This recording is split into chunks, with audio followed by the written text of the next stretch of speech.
Господин чеченец, разкажете ни сега за вас. Сега ще разкажа, само да пина малко таратори, ще разкажа. Моето детство никак не е било леко. На времето бях много слаб, нямаше какво да ям.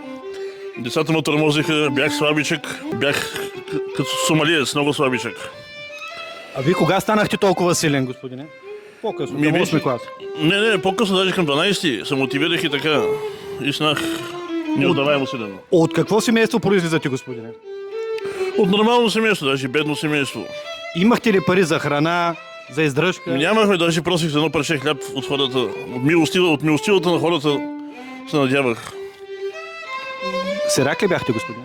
Не съм бил сирак, ама бедно момче. Да. Колко деца бяхте в семейството? Ами аз и брат ми двама. Ма няма какво се яде. Нямаше. Нямаше. Тежки времена. Господине, разкажете ни сега за вашата кариера. Като какъв започнахте, как се развивахте напред? Каква беше първата ви професия? Просек. Да. След това вече, като се издигнахте в обществото, какъв станахте? Инфлуенсър. Преди това не бяхте ли такъв охранител, мафия, изнудвач, сутеньор? Всякакъв съм бил, всякакъв къс се сетиш. При всичко съм ми дал. И хубаво и лошо. Господине, били ли сте много хора? Това е, значи направо съм влизал с вратата и... И Суджука така е влизал с вратата. И като влезете с вратата... И да, направо няма какво да говорим. Направо суто ми се гожда седи навън. Добре. На времето, като работихме охрана, аз и един мой колега, с служебни коли, патрул, и нашата стоянка беше на една бензостанция. Касиерка се беше заела с колегата и беше заключила туалетната.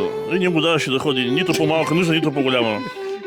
И колегата отиде в двора на бензостанцията, там където са хички, и се изходи по-голяма нужда.